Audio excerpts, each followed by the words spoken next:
Hey guys, it's Mia here and welcome back once again to another video. Now, today we are going to be talking about the movie, The Cat Returns. Now, I can't take all the credit for finding this movie because I watch a channel called Saber here on YouTube, and it was in his best to worst anthropomorphic movies list, so that's where I found this movie at. It looked interesting, so I wanted to check it out. So I doubt you're gonna see this Saber Spark, but thanks for the movie find. So if you want to check out Saber Spark's channel, far be it from me, a little tiny channel to promote a bigger one, but we talk about stuff I like to talk about here. So the link to his channel, if you don't already know about it, will be down below in the description. Check him out if you want, don't if you don't. Up to you. So let's get into the actual movie.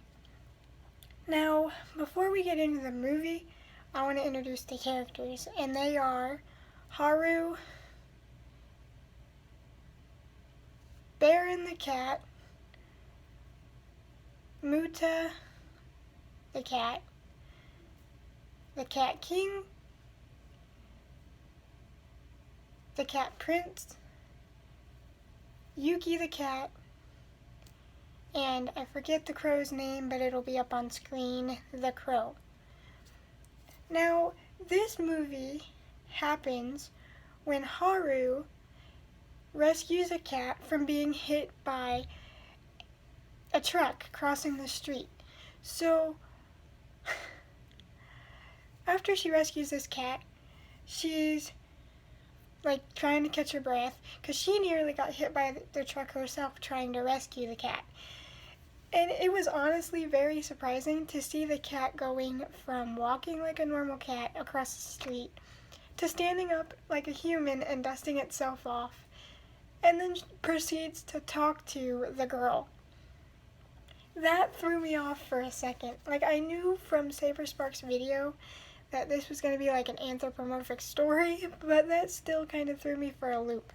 So I was like, okay, there have been shown to be normal cats walking around like normal, but then you got these magical land kind of cats where they come from a dimension where cats walk like humans and act like humans. So it turns out that the cat she rescued from death is actually the prince of this cat kingdom.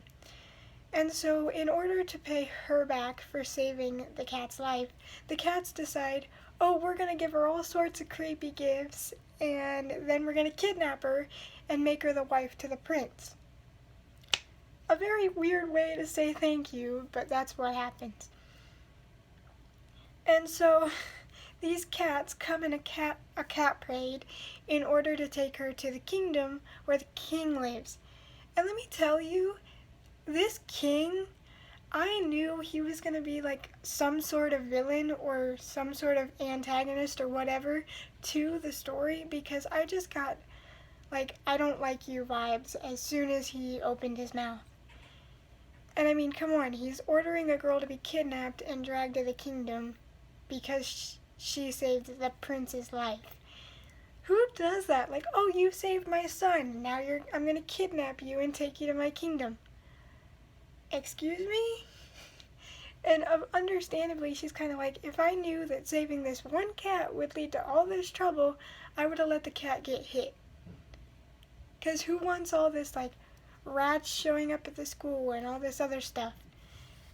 And I kind of thought that the cat parade was funny because they have tuxedo cats standing up to be the bodyguards, and then all sorts of female carrier cats carrying lanterns with the king. And it was just, it's so bizarre because you see the normal cats from our world just kind of hissing at them and being like, what are you doing? It was just so weird. And then they get to the kingdom, and Yuki, for some reason, starts turning into a cat. Or not Yuki, Haru starts turning into a cat. I don't know if it's the king's kingdom's magic or whatnot, and I'm starting to wonder if other things that came into the kingdom were not human first and then became animals.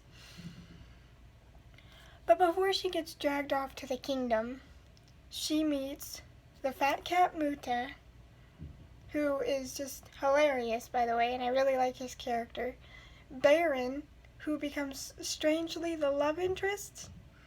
I know furries are a thing, but you're still wanting to have time in the bed with animals. It's strange.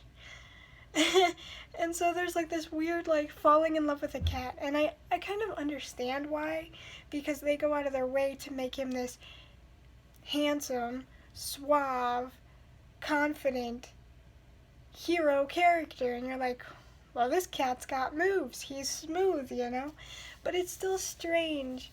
And like, I get if she fell in love with him as like paternal love, like, you know, family love. Like, normally cats are considered part of the family, not considered a mate. But yeah, so there's that whole thing, and she even admits to Baron that she has a crush on him at one point in the movie. Just kind of strange, but after what she's been through, I kind of don't blame her. And it's just this weird, bizarre trip of a movie.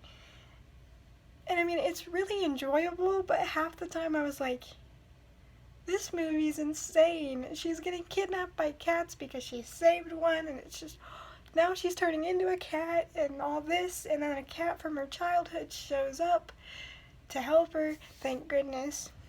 I mean, that just goes to show, be kind to animals, because eventually they're going to come back to be kind to you in one way or another. That's happened in real life, and that happened in the movie. So, as I was watching this movie, I kept thinking that this movie reminded me of Spirited Away because of the art style and the way the characters move, and it's just, I enjoyed that art style in Spirited Away. So I was like, I wonder if they're made by the same person. So I looked it up, and sure enough, they are both made by, I'm not even going to try to say his name because I don't want to butcher it, but it's up on screen. Both the movies were made by him. So that was nice. I rather enjoy that kind of art style. It just kind of feels very flowy and very whimsical kind of art style. And I think my least favorite character in this whole movie was the Cat King himself, because I did not like the way he talked to people. He called everybody babe, and was just very unking-like. He wasn't poised like a king. He didn't have manners like a king. He didn't talk like a king. He talked like some wannabe gangster from the 50s. And I just kind of wanted to smack him. I didn't like him whatsoever, and I know that was intentional because he's the antagonist of the movie. But like, come on, I knew he was the bad guy from the very start of the movie. Like, really? You're just creepy. You're a creepy old king. Ugh, and I don't even think he has a name. They call him the Cat King throughout the whole movie. I don't know, maybe it's like blasphemy to call him the Cat King. There was really nothing that I disliked about this movie. Was it a perfect movie? No, not by any means. But did I really enjoy it? Yes, I enjoyed it, even though half the time I'm like, what am I watching? And they're not anthropomorphic, I think that's how you say it. They're not anthro characters in the way you're used to seeing anthro characters. Well, except for Baron, he kind of fits the bill. He's got like human type hands, he dresses like a human, but mainly the characters just kind of go from like standing on all fours to suddenly sitting up, and you're like, whoa, hello. But they still look very much like cats and less like humans, like I said, except for Baron, who was actually a cat statue brought back to life because the owner that owned him gave him the soul, I guess. But apparently in this world, if someone really cares for an object, much like Toy Story, they are given a soul. and thus they are alive.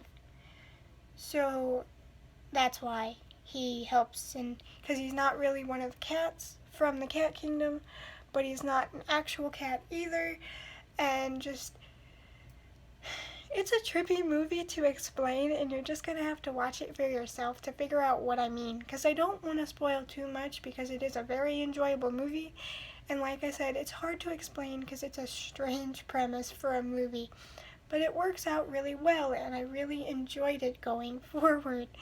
And honestly, this is probably the third movie is how I've seen by him, and I think I've enjoyed all three of them.